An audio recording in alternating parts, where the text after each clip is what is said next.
How are you? Good, good. How are you? How's everyone? We Good. good? Yeah? Excellent. Okay. Are we ready to go? Yeah? Guys, welcome. This is the main event of today. Today, we have a very special person. His name is, Kaiwan. and he does Art stuff. visual artist and filmmaker. And today we're going to talk about something very special you have never heard of before. It's called AI. Anyone ever heard of AI? No, I don't think so. AI, guys? Anyone? Today is a very special conversation We, because we have a tough crowd here, not gonna lie. it's okay, it's okay. Yeah. I don't think anyone's listening at the moment. Can I get a hand up if you're listening? Any more people listening? We have, Hands up nice and high. Come on, guys. we have more people The coming. time for TikTok is later. Now is the main event. Excellent. Thank you for your support, bro. Okay, we're joined today by a lovely audience. His lovely family are here. And today we're going to talk about AI in specific context of your work. Can you tell us a little bit about your work, Kaiwan? What is it you do? So I mainly do digital art. I do 3D, a lot of Photoshop involvement, a lot of Lightroom for color enhancement. But I also do video stuff. I make short-form content, long-term content. And in general, I would say a lot of the medium of art that I dabble with, there is one or two tools of AI involvement in my workflow. So When did you first start using AI in your work? Do you remember like what year?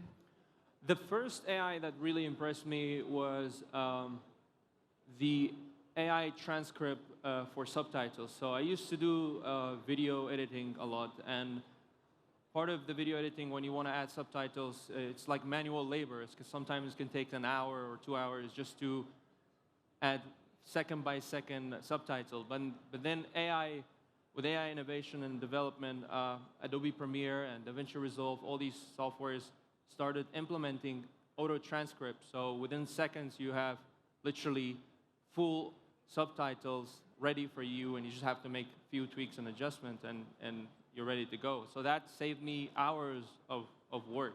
It saves you hours, saves you a lot of money. Yeah.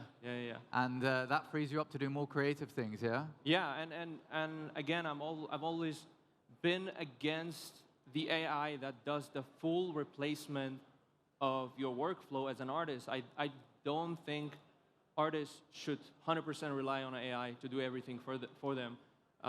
It should be a collaborator. It should help you to make your workflow more efficient rather than actually take away the humane side of it. So the example I just shared, like subtitles, doesn't require any creativity. It's like you just add subtitle, it takes time, but with AI, it does the boring job. Yeah, it takes a little bit of the stuff that disengages you and allows you to focus your mind on more creative endeavors. So, Yeah. like, obviously, transcription with AI, it's been here for a while, but like since then, the landscape has evolved. Yeah. What other tools do you use or have you used to help you in your workflow? Yeah, I use generative fill, generative remove tool in Photoshop. Like, if you have a photo these days and you want to remove some cables and wires, it used to, again, take like an hour of manual labor and work. But now you can just select the parts that you want to remove and just remove the cables, and it does the job within a minute. So I think there's a lot of AI tools in every medium of art. So even as an architecture, even as a chef, or like anything related to creativity, there has to be one or two tools that you can maximize and utilize your workflow. And I think that's just, that's how you should think about AI in general, and not look at it from a negative aspect of like, oh, AI does everything now, I should stop creating. What's the point? When AI started to become a bit more mainstream, you know, like with ChatGPT, that's when a lot of people started to become more aware of the possibilities. I think it was around 2023 or something. There were people that were very concerned, and the ability that AI has and the potential that it will have in the future, and we're seeing now, it's already become more and more advanced. It concerned a lot of people, and I also noticed there was a general bigger concern around artists, and there was a concern that they might lose some of their creativity, or rather the perception that people have of artists, you know, the work that they've done, they've spent years honing their craft. Yeah. Overnight, they would see, some people would say that it's taken them of that, it's robbed them of that ability. For you, how have you navigated that? Have you been scared at all, or do you see it as a different way to express yourself now? To be honest, every AI advancement so far I've seen, I've always been excited about in the beginning. And then it hits me, I'm like, okay, this could actually replace my job. But I always look at it from a point of view of, okay, this can help me in this way and this way. Now I can focus on what matters. And I think creativity is something that I truly, genuinely think, and maybe I'm biased because I'm an artist, I truly think that it cannot replicate the humane emotion, the humane side of it. So like, we've seen it all, like on social media, this mass-produced, almost the best analogy I can find for it's like fast food creativity. You know, like you eat at a McDonald's, you might, you know, feel good about yourself for a few minutes, but then it doesn't nourish you long run. So AI art for me is the same. When you completely give away your creativity, your humane side, your emotional journey, your story, and let AI do it, that's when I think is like not the right way of using AI. But when you use tools to help your creative workflow to be more efficient, to be faster in a certain way or another, that's when you actually, I feel like you're winning as an artist using AI. So for you now, just hearing you speak, your mindset, I can deduce that you're one of progressive thinking, you're more of like adapting with the times, you're more thinking growth mindset. How can you work with it? How can it empower you, as opposed to being scared that, oh no, I'm gonna not do anything because what's the point anymore? You're not thinking like that. You're thinking, no, right, I can do more now. I can do it faster. I can do it better. I can do it bigger. And so do you think that that mindset is shared amongst the artistic community, or you're the minority, not the majority? I think I might be the minority here. I think a lot of artists are afraid of losing their job. But at the same time, I think it's a good challenge for artists to think outside of the box. Like I myself, I might be in a position right now with all of my digital work and 3D art where I have to rethink the direction for the next few years. What are the things that I'm going to be doing that my work will not be compared to AI?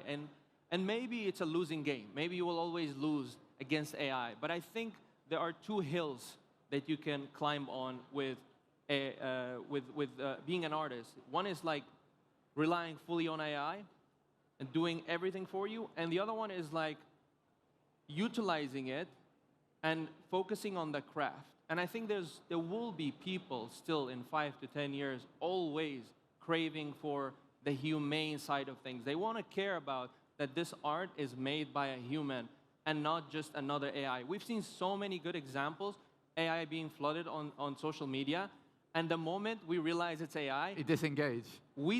The respect drops from 100 to 0. It's like we cannot enjoy it to the fullest. I don't know how the algorithms work on YouTube and Instagram, but I know that they optimize to retain their audience. They don't want people to, you know, bounce off the websites or the platforms. And what I've noticed in my limited use of social media is every time I scroll to something and it's AI generated, it skips it for me. And I was wondering, why does that happen?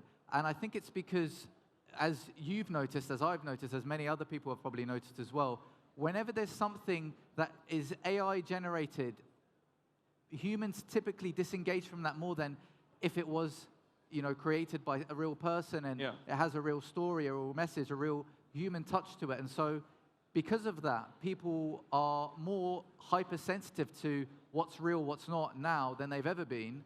And they're going to be gravitating more towards these real experiences, more towards these real works. So it's good to get your perspective on that, because for me personally, like now I've also noticed there's a rise in online communities of humans connecting with other humans because they're tired of all of this technology coming, and it's endless opportunities, but it's also created us to be more connected but never being further away from each other. And with retaining that human element, it preserves that human connection in a land and a world where we have infinite possibilities with technology, and it's good that you have that perspective. Yeah, 100%. And I think we artists, we're at a point in our like, we have to sometimes share behind the scenes of how we are creating what we are creating. Otherwise, everybody might assume that we're just using AI. And I think it's useful, and it's unfortunate that you have to always, every now and then share your behind the scenes and what you're working on. But it's also builds credibility as an artist, and I think that is also important. And also, for new artists, for newcomers, I would say do not be discouraged by all of this AI slop. I think it should encourage you. I think it should motivate you to stand out from the crowd. And I can tell how easy it is to be discouraged by that. But again, if you just give up because AI exists, it's like another analogy would be microwaving your meal and calling yourself a chef. Just because it's fast doesn't mean it's meaningful. Just because it's mass-produced tool doesn't mean it resonates with people. So I think that's the way I would think about it. It's good because now you're thinking in this way, and you're sharing more of your behind the scenes, your story, and there's a reason why personal branding is becoming more and more popular. It's because people are really wanting that human connection, and you're giving them that indirectly by showing them the process that you're going through, creating this work, thinking in these creative ways, so that they're connecting with your work not just on a end product level, but on the journey. And like, obviously, I'm not sure how comfortable you are with sharing your behind the scenes, your secrets, every day, maybe thinking about creating content to share with your audience, but I'm guessing you put yourself out of your comfort zone so that you can stay in the minds of your audience and the people that care about your work and live in there in a different level, so that they can connect with you on that human level, even though there's endless possibilities of how to create similar work that you could produce in matter of seconds. So for you, like, is that something you've always done, or you've been doing more and more of recently because of that? It's definitely more of both. I think I used to share more of my progress in the past, but I share it more often than not these days because of the AI. Because I get comments all the time, hey, it's just made by AI. Hey, it's just AI. So it's like, sometimes I just say no, and sometimes I just share behind the scenes. But I'm also glad that you touched on personal branding. I do think it's also a good opportunity for all artists these days to focus on personal branding, because what you might do today might be relevant, but in a year or two, because of the AI impact, might be not relevant anymore. So focus on the personal branding, focus on sharing your personal journey, like even your childhood, things that you wouldn't usually share. Don't be afraid to share that side of you as well, because that also creates this digital connection with you as an artist. And I think artists are much more than just their work. They're also human. They also have feelings. They also go through bad times. So feel free to share that as well. I think I personally haven't done a good job on that part. And recently I've made a few short form content just to talk about some things that are interesting to me, or like things that I wouldn't usually share. So artists are not just artists. I think you can just share more of that. Not only the journey, the behind the scenes, but like also things that you wouldn't usually share. The fact that you said you're not like content with what you're doing at the moment in terms of you could do it better, you could do it in maybe different ways, I think isn't a bad thing. I think it's a good thing, because that allows you to push forward, to learn new techniques, to learn better ways of expressing yourself, so that you're able to constantly improve, constantly progress. So in terms of that, though, you now, because you've been doing this more, have you noticed that the audience that you're creating, because you've got a big audience and you've worked with big clients, you worked with Jaguar, haven't you? You've worked with, before the rebranding, but when it was still more interesting for me, at least. I'll just say that. You worked with Adobe. Apple, you worked with Apple. So these are big clients, and they obviously find you from the work that you're doing. But the audience that you're building around your work, when you're showing the behind the scenes, it's building that trust with them, isn't it? And that's the thing that can last, that can stand the test of time, because it's a compounding asset when you build your personal brand, when you build, people aren't just coming to you for your work, they're coming to you for you as a person, as a human, as someone that's going through this journey. And in this day of endless technology, focusing more on that, because I think I would like to get your perspective on the future, not just of AI, but your own personal journey. How do you see yourself developing in this landscape now going forward? Yeah, it's definitely a tricky one. I think like in 5 to 10 years, you can never expect what to come. The reality is we've always thought of, oh, the first time I actually used Midjourney, how many of you used Midjourney the first time? A few people. The first time, okay? So Midjourney was really bad the first time I used it, but it was also very, very exciting. And when I used it, I was like, whoa, this is so cool. This is gonna be source of inspiration and so on. And I said, this will never get never gonna get better anytime soon. But just in a matter of few months, we went from like scrappy face and complete structure of face, and it was like mind-blowing. And I honestly, I cannot predict with AI how far or how. The only thing I can predict is focus on the humane side of you. Do not give that away. Do not completely rely on AI unless, you are replaceable unless you choose to. You as an artist, you cannot be replaced unless you choose to. And the only way to be replaced is you give everything away to AI and let AI do the job for you, even the humane and the emotional journey, the story and everything related to that. So I cannot predict the future, but the only thing I can say is do not let AI discourage you from creating. I think creating for artists is all about the journey. It's like about being in the state of flow, enjoying that moment of peacefulness, because like sometimes I forget how many hours I'm working on an artwork, and that's the best part of my it's not the outcome, it's not the destination. It's nice to see a nice artwork, but at the end of the day, I really enjoy the journey. And AI, art generative, takes that journey away from you, and it works against you.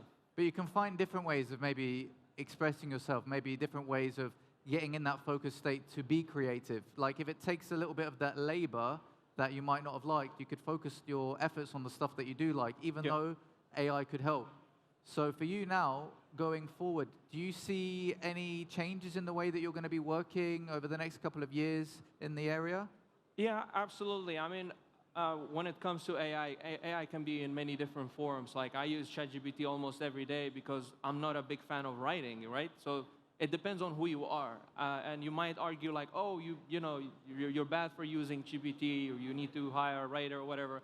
But it depends on what is personal to you and what is meaningful to you. So use AI tools to the things that it's like boring for you or like not interesting. So utilize that. But again, from an artistic perspective, I think, I can tell, I can vouch for 90% of the artists at least that for them the journey matter more than So this is why I'm definitely encouraging you guys to use AI tools to make your workflow more efficient, faster, less boring. But other than that, I don't know what to expect. We might have crazy tools. We might have Hollywood buster movies in a few years. I don't know. But again, it will never feel as enjoyable as we would see, let's say, Quentin Tarantino directing a movie. So. And we really appreciate that because there was so much creativity, so much human connection, so much of that. It's like even if it's an old film, you look past that because you see the story, you see that. Yeah. And it can get better when it creates it in the future, perhaps. But for me personally, and it sounds like from your perspective as well, retaining that human touch is going to be key as we move through the next chapter of technology. So absolutely. I think before we wrap up, I want to do a little bit of a Q&A. Maybe the audience, maybe they want to ask some things. But before we do, in light of this human touch, we want to make sure that we credit the people that brought us here. Kaiwan, you've been joined by some of your family members today. Do you want to give them a shout out? My mom is here, my sisters, my brother is somewhere taking pictures of me, my cousins, the whole gang is here. So thank you guys for coming. It's nice to see you guys. Alan, my bro, Aiden, Ali, so cool to see. Without these human connections, you wouldn't be here. You wouldn't be creating in this way. Yeah. And I wouldn't be sitting here too if it wasn't for my family. We've got my dad there, hello. My wife. Hello. Anyone else here or? Only 2 people from my side. So more support on your side today. Yeah. Now, Kaiwan, thank you very much. Thank you so much. And before we wrap up, we'd love to open the floor for any questions. Yes, madam. 1 second. Can we get a microphone for the lovely lady? Just a second.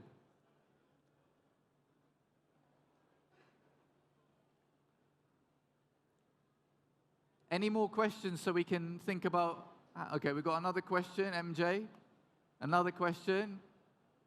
Like in the eye patch.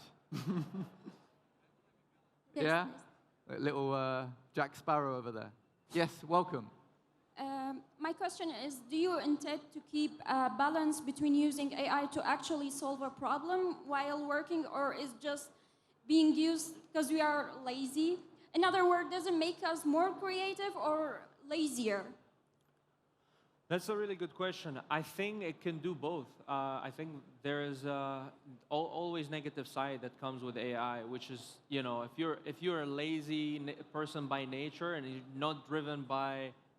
I'm a person who's always eager to learn new things. Like I always try, if I ever get too comfortable doing something, I always try to see how I can get out of this box that I built myself in and challenge myself. So AI can do both. It can motivate you. It can help you to be more efficient, to be more present, to be more to make you feel focus only on the important things that are for you. And it can also do the opposite. So it really depends on the person and who are you as a character.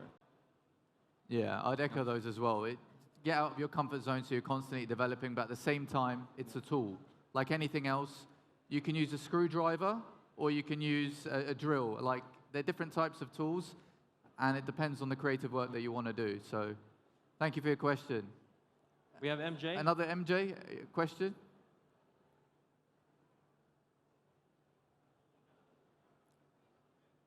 Pea. Hello, gentlemen. Well Hello. done. Thank you. So I want to ask an AI question that is related to our cultural reality. What do you think, how does it affect creative people here and youth here that we are getting such a flux of new technologies within every 2 or 3 years? Because we went from a country that was closed to a country that rapidly opened. And I know you're well-traveled and you spend a lot of time abroad, so what is the cultural difference?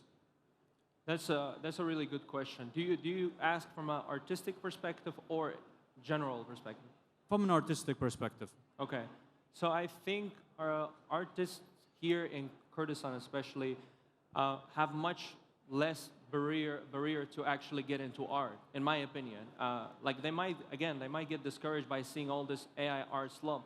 But the reality is, if you have a decent camera today and you go out and you take a photo, low light, and you have a lot of noise in your photo, you can go to Lightroom, click denoise, AI tool, and it will make it look like you shot that photo on a professional camera. So the barrier is much less as an artist to do what you want to do. So whether it's photography, whether it's art, whether it's graphic design, these days Adobe Illustrator has tons of AI tools that can help you. Whether it's photo manipulation, whatever you want to do, there's always easier tools these days that we have that we can use. Like 10 years ago when I started as an artist here in Kurdistan, all of these things did not exist. So it was like 10 times harder. And also with ChatGPT, like if you have like a technical issue, you go there, you describe your situation, and in the matter of a minute, you find a solution. Like you don't have to look for thousands of tutorials on YouTube. So it's a really good question. I think the barrier is the lowest to enter and become an artist and also to stand out. And I think we, Kurdish people, we have a very strong background that we can utilize and use in our advantage. All of the shit that we've gone through in our life, we can use that in our advantage. So thank you for the question. Yeah, I think as well, just to build on that, it's become easier than ever to get yourself empowered with these tools. You can learn, there's an ocean of information on YouTube, tutorials. Now there's an ocean of tools available at our fingertips. I think finding a way to create your unique mark in this world, be authentic to yourself in what you're building, whatever that is, if it's in art, if it's in anything else, I think is going to be key. And that's going to be the one that's going to attract the right attention to what you're doing and get people to buy into your product or service. And yeah, I think the future is going to be looking good, but let's not get overwhelmed. Let's use it as a tool and not be scared. Thank you, MJ. I think we've got time for one more question. This gentleman here. Last one. Because I feel like they're going to swear at us after this. Yeah. Hello. First of all, Mr. Kaiwan, I'm a huge fan of your work. Thank you. So the only thing everyone around here is talking about is AI, AI this, AI that. I have a concern. I feel like you are the most suitable person for that question. When it comes to AI and the new learners of a new skill, when someone wants to learn a new skill, I feel like AI is an inevitable trap that in time they will stuck with AI. Everything they do, like they cannot, in the process of learning, they eventually over-rely on the AI. That's why in the programming scene, we have so many so-called vibe coders. Like, I feel like when it comes to new people, it will damage their learning process. At one point, they would stop learning. They don't care. They have the tools that can do whatever they want, and they lose the passion. They don't like try to learn new stuff. Yeah, I think that's a solid observation, and I think coming from a beginner mindset of learning or trying to something to do related with creativity, and then comparing with this Polish 1 second to 3 second creation, it can be very discouraging. I completely get that. But again, the question is, do you want to do this? Do you enjoy it? Do you think you can?